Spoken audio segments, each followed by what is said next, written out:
En cas d'attaque terroriste, avant l'arrivée des forces de l'ordre, voici les comportements qui peuvent vous sauver. La première réaction à avoir est de s'échapper.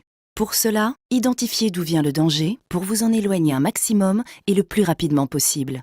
Ne vous exposez pas. Penchez-vous ou courbez-vous pour vous abriter. Si possible, aidez les autres personnes à s'échapper. Alertez les personnes autour de vous et dissuadez-les de pénétrer dans la zone de danger. Si vous ne pouvez pas vous échapper, cachez-vous. Enfermez-vous à double tour. Barricadez-vous avec des meubles ou objets lourds. Éteignez toutes les lumières et coupez le son de tous les appareils. Allongez-vous au sol et éloignez-vous des ouvertures. Abritez-vous derrière un obstacle solide, un mur, un pilier, une voiture. Coupez la sonnerie et le vibreur de votre téléphone. Dès que vous êtes en sécurité, alertez les forces de l'ordre en appelant le 17 ou le 112 et obéissez-leur. Au téléphone, ne paniquez pas, précisez le lieu exact de l'attaque, le nombre et la description des assaillants, le type d'arme utilisée, le nombre estimé de victimes. Ces renseignements peuvent sauver de nombreuses vies. Si possible, aidez les blessés.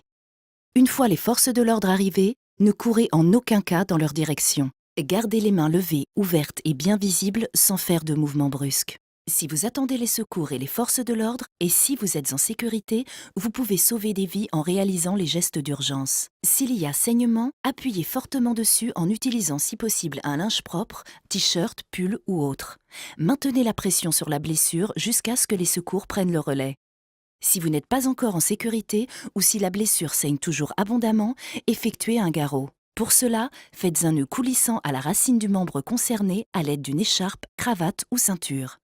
Dans tous les cas, aidez la personne à s'installer dans la position dans laquelle elle se sent le mieux. Si la plaie est sur le thorax, mettez-la en position assise ou semi-assise. Pour une plaie au ventre, en position allongée.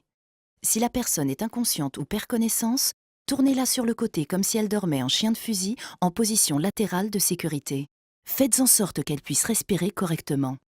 Face à la menace terroriste, restons toujours vigilants. Dès que vous rentrez dans un lieu, repérez tout de suite les sorties de secours. Si vous êtes témoin d'une situation ou d'un comportement suspect, contactez les forces de l'ordre au 17 ou au 112. Ne diffusez aucune information sur leur intervention. Ne propagez pas de rumeurs ou d'informations non vérifiées sur Internet et les réseaux sociaux. Suivez les comptes Place Beauvau et Gouvernement FR sur les réseaux sociaux. Restons toujours vigilants.